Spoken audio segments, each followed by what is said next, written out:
Are you ready for an exotic adventure?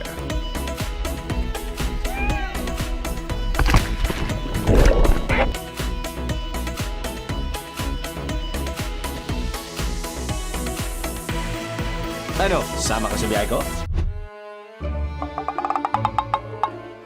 Kung hanap mo ay makinis,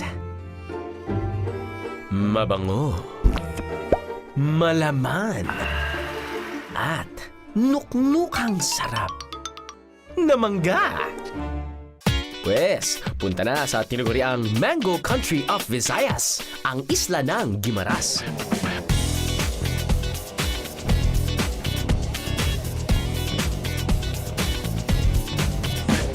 Sa dami na nagpapatunay na isa nga sa pinakamatamis na variety ang Guimaras Mango, hindi nakataka-taka na in demand ito sa loob at labas ng bansa.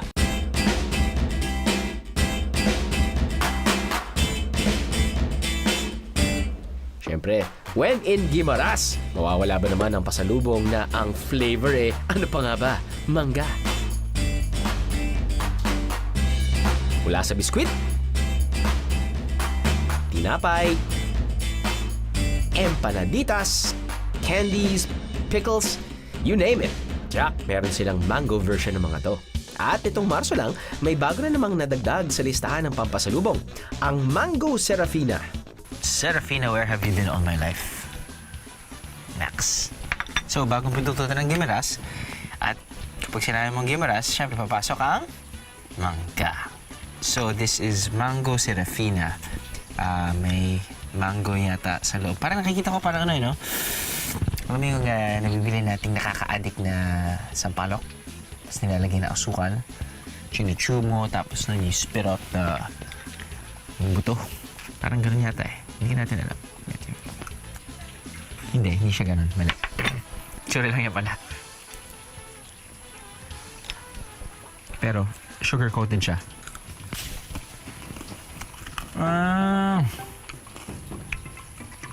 Okay, hindi siya ganun. Lahat nakakain. Paano ba to? Pagkagat mo,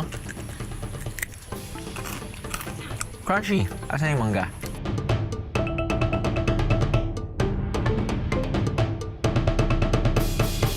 Gawa ang Serafina sa harina, yeast, asukal at mango puree.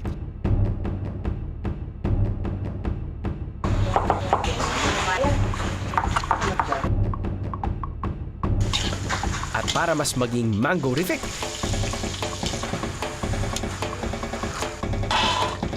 inilulubog sa inarnibal na mango concentrate.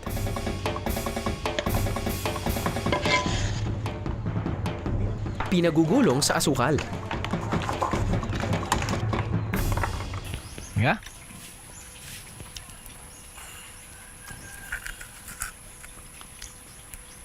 Yung mangga ang nagdidikit pala sa apat. Konting mangga. Parang mango jam na. Comes in force pala.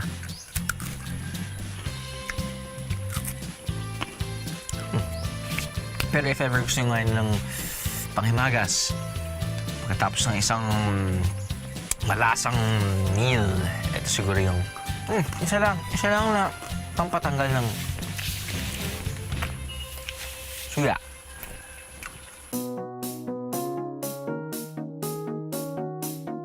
Kapag sinabing Guimaras, hindi pwedeng walang mangga. Kaya ang mga turista dumadagsa rito tuwing summer. Kung kailan bumababa sa as low as 50 pesos ang kada kilo ng mangga dahil harvest season. Pero teka, paano na kung hindi summer? Paano na walang mangga? Bukod sa mangga naming namumukod tangi ang tamis, ang ganda ng aming isay walang kaparis. Mga biyero, ngayong gabi, hindi mangga ang pakay natin sa islang ito.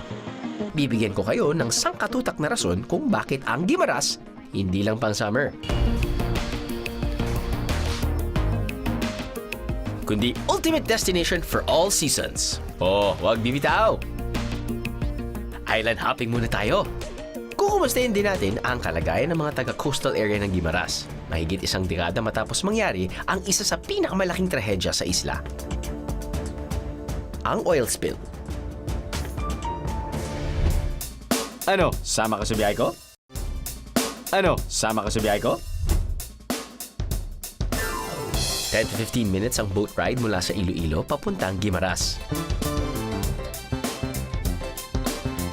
Dito sa Guimaras, dito nyo makikita ang magagandang beach, ang mga lumang simbahan, mga shrine, ang mga kuweba at ang windmill.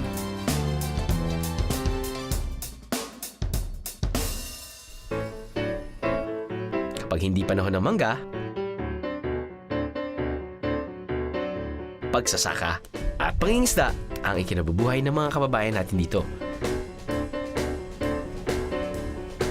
Para makadagdag sa kanilang pang-araw-araw na kita, sinimulan na rin ng mga mangingisda na magsilbing tour guide sa mga gusto ng island hopping.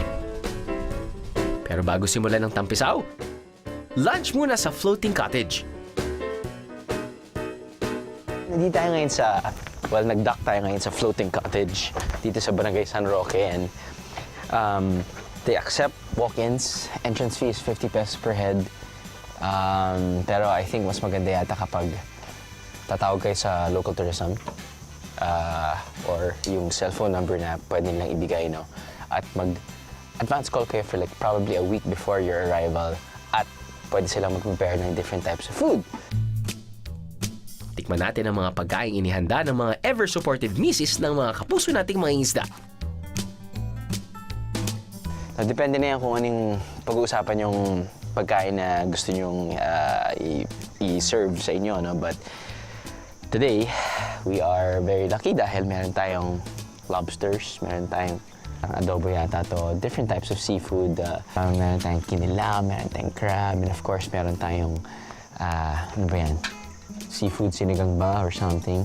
Basta anyway, alam mo naman, di ba, kapag sinabi natin sinigang dito sa part ng Pilipinas, which is Iloilo side, ang ginagamit nila ay batuan, hindi yung sampalok. Feature na rin natin na yung batuan, they like it because yung mga Ilonggo gusto nila yung medyo hindi sobrang asim, yung saktong tamang asim lang. Yun. Yan. Saan ba tayo? In the middle of nowhere. But this is part of our multi-island tour. At kain muna tayong lunch. Hindi pala siya makeup, sorry. Subukan ko bang buksan to? It's alive. Ow! Yan. Yan. Satsuka? Ooh.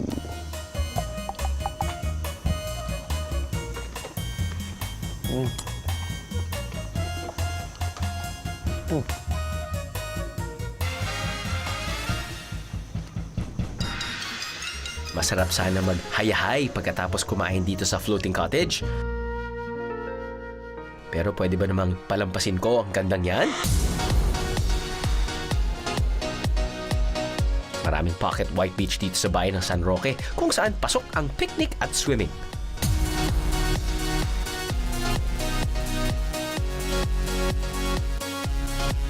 Kapansin-pansin din ang malago nilang mangrove forest na bahagi ng kanilang Suba Malawig Eco Tour. Ang Suba Malawig ay salitang Hiligaynon na ang ibig sabihin ay Great River. Sa kasalukuyan, isang community organization ang nangangalaga sa mahigit 5,000 ektarya ng mangroves dito sa Guimaras.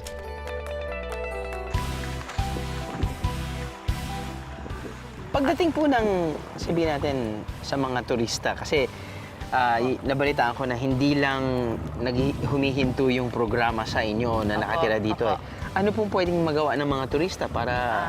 Sila yung nagtatanim rin po ng mangroves. At the same time, yung mga flatboat operator natin, ang mga pangboat, din nakakatulong din sa may income din ng mga tao ngayon. So, Malamang sila din kasi mangingisda rin sila at magsasaka. Oo. So dati-rati, pangingisda lang talaga yung mga kalalakihan natin dito. Ngayon, meron na silang, pag walang kita naman sa laot, so pwede naman silang operate ng pump boat. Para sa mga turista. Para sa mga turista. Kasama sa tour activities ang mangrove planting. Layunin kasi ng mga taga San Roque na makita rin ng mga turista ang kahalagahan ng bakawan. Bukod kasi sa sanctuary ito ng mga isda at iba pang yamang dagat, proteksyon din ng mga taga-Guimaras ang kanilang mangrove forest sa tuwing may daluyong o storm surge. At kapag may hindi inaasahang trahedya, gaya noong mangyari ang oil spill sa Guimaras, 10 taon na ang nakararaan. Itinuturing na worst marine disaster sa bansa ang nangyaring oil spill dito noon, nang lumubog ang oil tanker na may dalang mahigit 2 milyong litro na bunker fuel sa Panay Gulf kung saan naroon ang Guimaras. Naapektuhan ng marine sanctuaries at mahigit 39,000 residents, kasama ang mga mangingisda na naghahanap buhay sa laot. Gaano kahirap yun para sa inyo? Super hirap dahil nung una, mostly nasa seashore, yung sa coastal area, nagde-depend lang po kami dito sa dagat. Sabi ko nga, kwento ko sa'yo dati na siyempre wala namang opisina dito, walang factory, walang mga pinagkikitan. So, pagsasaka lang sa pangingisda. So, wala kaming pera, pupunta lang kami dito sa dagat, kukuha ng mga kabibi. At saka, yung kagaya, mamimingwit lang ganon. So, pag uwi namin, may ulam na kami. Hindi na kailangan pupunta pa ng bayan at saka saan pa bibili ng ulam. So, after at least a year na wala kaming sakripisyo talaga, super sakripisyo. Paano ho kayo bumangon? Mga NGOs, marami din pong tumulong. Yung sa mangrove, isa rin yung, doon yung dati-rati parang half-half lang po yung namin sa mangroves. Ano yung half-half po? Yung parang hindi buo, yung parang Okay lang, dyan lang yan eh. Oo. Pero nung nalaman niyo yung importansya ng mangrove. So ngayon, yun, dahil nga hindi kami masyado tinamaan ng oil spill dahil nga po sa mangroves na nagpro-protect na umakyat sa taas. So hanggang sa labas lang po yung mga oil spill. At saka, din po yung maraming nursery, kumukuha rin kami ng bunga ng mangroves para itanim, ginagawa namin nursery. At sa nililipat namin sa kanilang bayan yung bumibili. Maraming bumibili.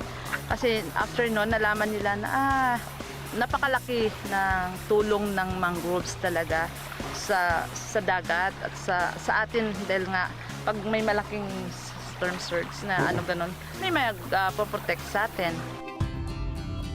Hindi pa rin masabi ng mga residente rito na fully recovered na ang kanilang karagatan.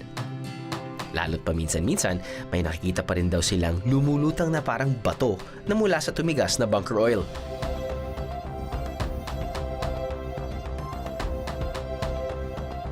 Pero dahil sa pagtutulungan ng komunidad na mapabuti ang kalagayan ng dagat, hindi pa man lubos, pero bawing-bawi na ang ganda ng Guimaras. Pinatunayan niya ng sinisid namin ng Igang Bay Marine Sanctuary. Kahit medyo malabo na ang tubig, ayaw pa rin paawat ng coral sa pagpapakita ng ganda. Nakita ko rin ang ilang sa mga inaalagaan nilang artificial corals na lalo pang nagpaganda sa kanilang underwater paradise. Mangrove planting kanina at ngayon, coral propagation naman. Aba, good job, Guimaras! Dahil seryoso kayo na pangalagaan ang iyong likas na yaman, I dedicate this 30-foot jump to all of you.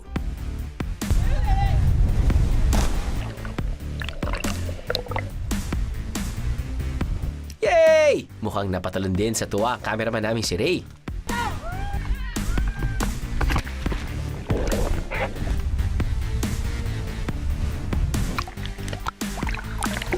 Okay naman yung lalo pag mag-dive siguro mas okay. Kaya lang, walang oras eh. Best time to dive. Usually naman kasi kahit saan ka naman po magpunta best time to dive talaga is early in the morning. Still yung water, very clear, okay yung visibility mo. Yung mga kaibigan natin na mga isda ay buhay na buhay at hindi pa takot, hindi nagsisiesta pa. But sometimes, if it's not planned well or katulad sa amin, kasi syempre meron kaming time constraint, hindi naman to bakasyon. Ito ay kahit pa paano trabaho din at meron din kami kailangan tupagin. we take what we can get. So which means parang just maximize your experience, your diving experience, kahit na scuba diving or free diving, basta enjoy nyo lang. Okay lang ba dyan? Seryoso Enjoy ka? ako, sir. Enjoy.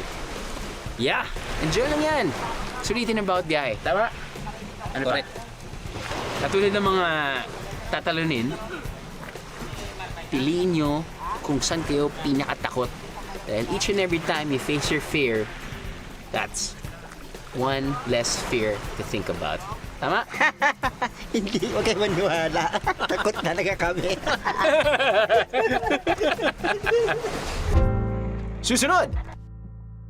Akala nyo sa Ilocos at Rizal lang may windmills?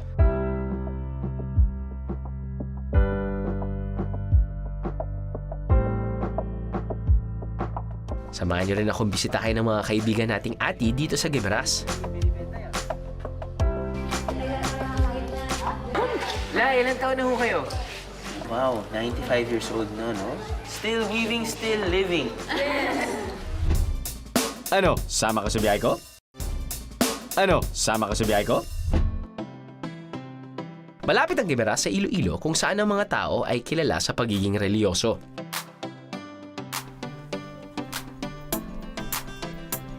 Ito marahil ang dahilan kung bakit marami ring pilgrimage sites at simbahan ang pwedeng mabisita rito. Unang-una na riyan ang pinakamatandang simbahang Katoliko sa Guimaras, ang Navalas Church na itinayo noong 1880. Orihinal ang mga dingding nito na gawa sa bato at corals.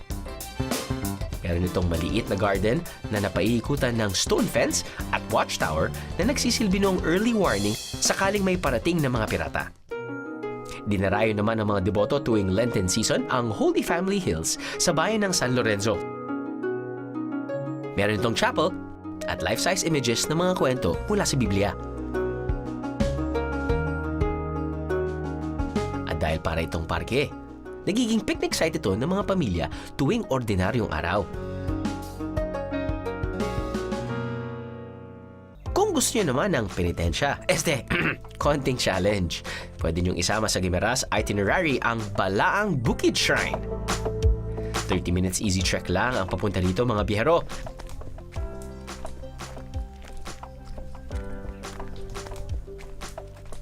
Sa trail, madadaan ang 14 Stations of the Cross.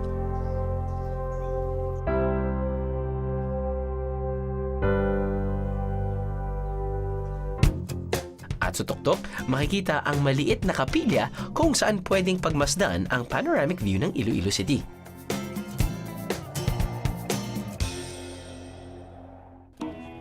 Sa mga gusto ng memorabilia na rosaryo, huwag kalilimutang bumili sa mga kaibigan nating ati. Nahanap buhay ang paggawa ng mga wallet, bag at mga inukit na kagamitan mula sa kahoy. Lynette, ano pong ginagawa natin? Gumagawa ako ng rosary. Rosario. Ano yan? From scratch po yan? Talagang mula dito sa beads, tapos ito, kayo na rin po gumagawa? Ang mga ati ang isa sa mga unang residente ng Panay Island. Kailan po ba nagsimula tong samahan nyo at parang cooperative? Matagal na, sir. Tagal na rin. Gano'ng katagal na po? Ano na mga, nag-start yung livelihood namin, 1992. 1992. Bago po nag-start noon, ano po yung source of income ng mga tao dito? Magsasaka, sir, sa construction. Yung mga babae, sir, sa bahay lang gumagawa ng weaving. So matagal na po yung weaving sa buhay ng mga tao dito? Oo, sir. Matagal na po Oo, talaga. yan talaga yung hanap buhay namin. Si Lola, kumusta po? Good morning po. Maayo man. Maayong... Maayo. Ting gaubura pa man. Goo. Trabaho. Gumagawa pa din. La, ilang taon na ho kayo? Ilan na edad mo? 95. Mga 95 na siguro. 95. 95. Still weaving, still living. Bukod sa weaving nyo, ano po yung mga nagagawa? Bag. Oh. Pamaypay, may mga ganun din. Oo, sir, mayroon din kami pamaypay. Ito. Pwede nang panglagyan ng mangga. Ayun. Pampasalubong. Perfect. Pampasalubong ng manggagaling Gimaras. Gano'ng katagal ho nagsasurvive yung ganyang bag? Tagal din. Ito, magkano po yan? Sabihin na natin. Ito, O, sir. pag ganyan. 35, sir. Saan niyo po binibenta yan? Tuwing manggahan, sir. Manggahan Festival sa Guimaras. Ito po yung every summer, no? Dahil usually harvest season ng mango sa Gimaras. Oo. Di na kailangan maghintay ng mga ati ng Manggahan Festival para lang maibenta ang kanilang souvenir items, lalo't sa dami ng magagandang lugar dito sa Guimaras. Di malayong maging all year round ang dating ng mga turista. Sa katunayan, binisita namin ang isa sa pinakabagong attractions ng Guimaras, ang windmills.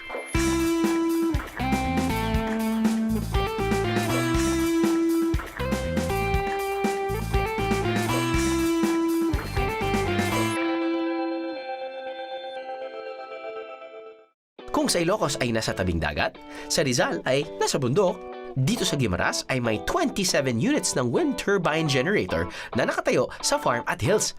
Background ng napakagandang view ng Panay Gulf. Bakit ho na dito ho yung na-install yung wind farm sa ganitong lugar? Dahil ho, itong location na to is in between Panay Island and Guimaras at saka dinaanan ito ng hangin 6 months in the year, no? Like amihan, which is the prevailing wind direction dito sa Guimaras. Ang windmills, di lang nagbibigay ng renewable energy, naging instant tourist attraction pa ng probinsya.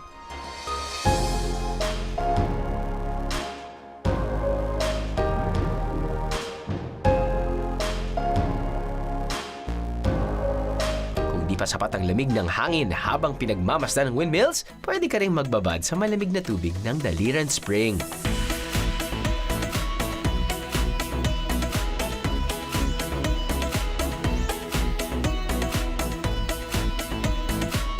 Mula sa bundok ang tubig sa swimming pool na to. Pinaniniwalaan ng mga taga rito na therapeutic ang tubig. Dahil bukod sa natural na malinis, mahalo sa tubig tabang ang tubig dagat kapag high tide. Ilan lakad lang mula sa Daliran Spring, makikita ang Daliran Cave. Kapag maulan, nagiging mini swimming pool daw ang loob ng kuweba. Kapag mababa naman ang tubig, pinapasok ito ng mga turista para makita ang stalactites at mga paniki na nakatira dito.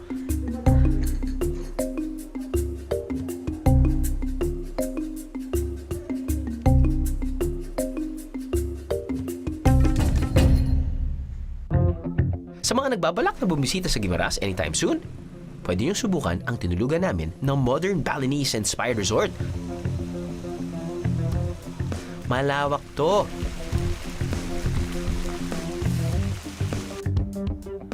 At komportable ang mga kwarto.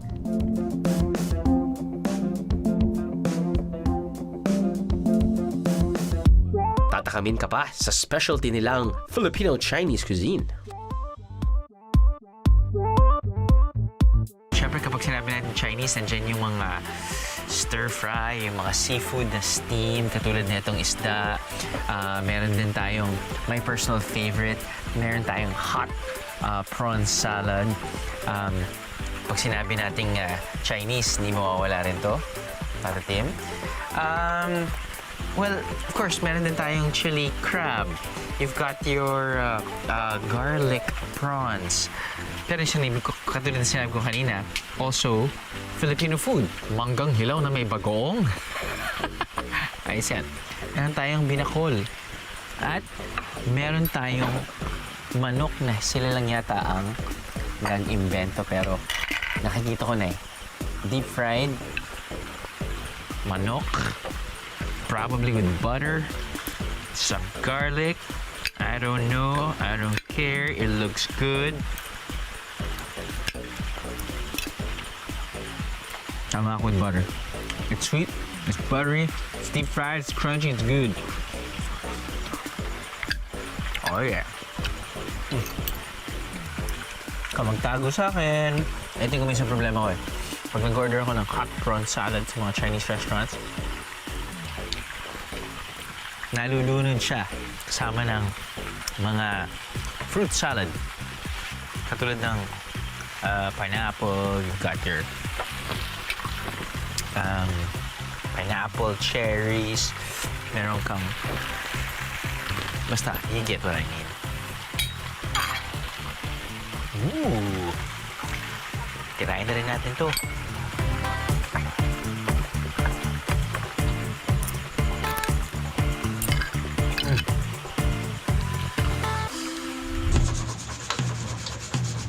Up next, sabay-sabay tayong mamangha sa obra maestra ni Tatay Benito, ang Miniature Galleon. Sobra akong natutuwa dahil hindi ko in-expect na gumagawa talaga kayo ng miniaturized na bangka. Ano, sama ka sa biyahe ko? Ano, sama ka sa biyahe ko? Isinusulong ng local government na maging biking paradise ang Guimaras. Sa ilalim ng biking project na One Bike, One Island, One Paradise. Layunin nilang maidugtong ng biking trail sa mga tourist destination sa isla.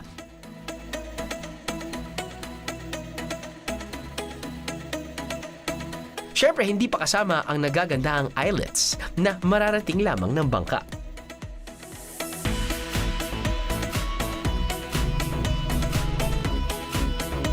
Katulad na lang ng Magic Island na isang resort na nakatayo sa islet. Tuwing low tide raw, lumalabas ang sandbars na nagdurugtong nito sa mga katabing islet. Bilang isang isla, mahalaga sa mga taga-Guimaras ang bangka. Kaya if you're looking for the ultimate pasalubong, tada! Ipinagmamalaki ng Guimaras Model Galleon Makers Association ang kanilang mga miniature boat.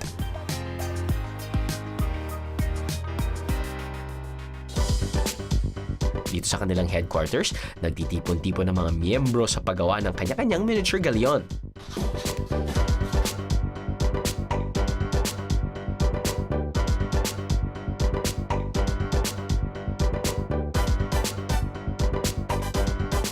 Pagkatapos may forma ang kahoy, iniuuwi nila ito sa kanilang bahay para tapusin. Ang mga anak o kaya apo ang tagakinis ng kahoy. Habang ang asawa naman ang tagagawa ng layag. Parang family business lang. Ang paggawa ng miniature galleon ay minaana pa raw nila sa kanilang mga ninuno.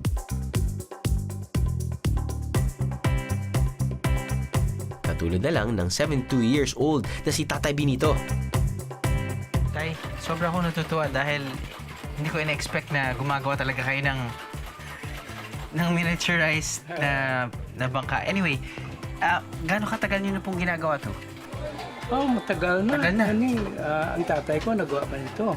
Ginagawa na nito. Tapos yung tatay ng tatay mo, ganun din, sir? O nagsimula? Hindi ko alam ko ng tatay. Oo. Bakit po niyo ginagawa ito? Ito na po yung livelihood niyo, tay. Ito na. Paano niyo po dinidisenyo at paano kayo nagsisimula? Kauna-unahan ang ginagawa namin itong paraw. Itong Paraw. Opo, paraw po. Ito ang paraw. Ito ang means of transportation from Guimaras to Iloilo. To Iloilo. Saan niyo po binibenta? Sa Iloilo, dito na? Pinapadala niyo sa mga barko na sa dagat. Okay.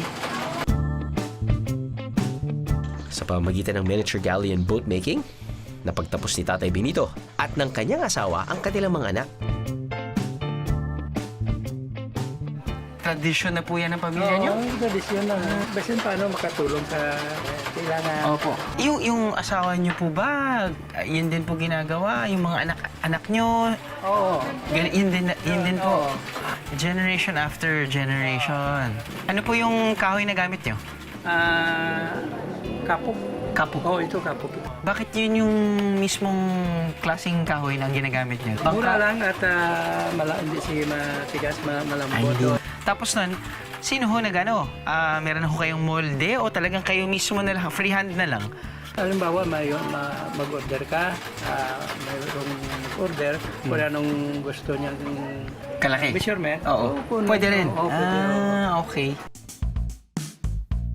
Ito po, ay gagamit lang ho kayo ng kahoy, tapos nun meron kayong mga nail, tapos tali. Oo. At Canvas, tawag namin dyan. Gaano katagal niyo pong ginagawa? Kung isang linggo, siguro mga 10. Tay, ano po yung ang pinakamalaki at pinaka-engrande na nagawa niyong barko na siguro yun, no? Ano po yung Siguro, nagawa niyo? Parang ganyan? Oo, mga model lang to. Ito yung parang old style na ng mga barko, eh, no? Oo. Kung mayroong mga gustong mapagawa, Oo. bigyan na kami ng picture. So, Tapos gagayahin niyo po? Oo. Oh. Katulad niyan, Tay, ano magkano po yung binibenta? 150 itong 150 kung pesos. size, 150 pesos. Okay.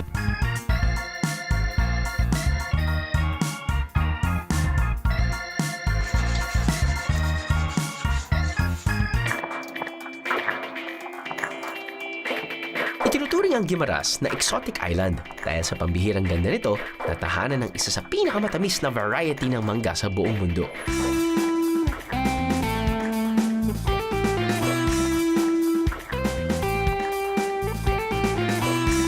Ngayon, hindi lang matamis na mangga ang dahilan para pumunta sa Guimaras. Dahil ang magagandang tanawin, mayamang dagat, matatamis na kwento ng pagbangon sa trahedya, at masasarap na ngiti ng mga Gimaranon. Ay higit pa sa sapat na dahilan kung bakit ang Guimaras ay perfect travel destination for all seasons.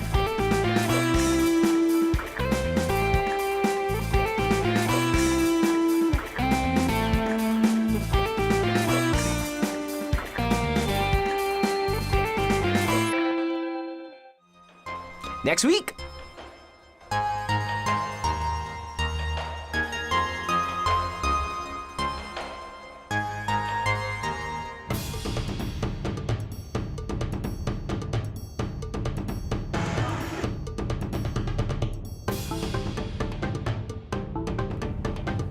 Sa atin may tricycle sila, may tuk-tuk.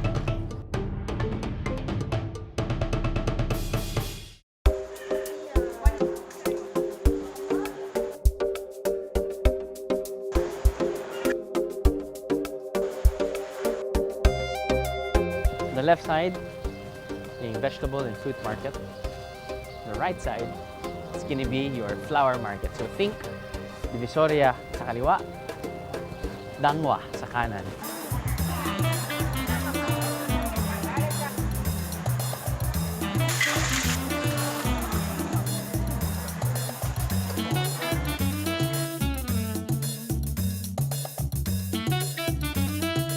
This is the best pad thai place here in Bangkok. It's obvious na pinupuntahan talaga to because look at the queue, look at the line.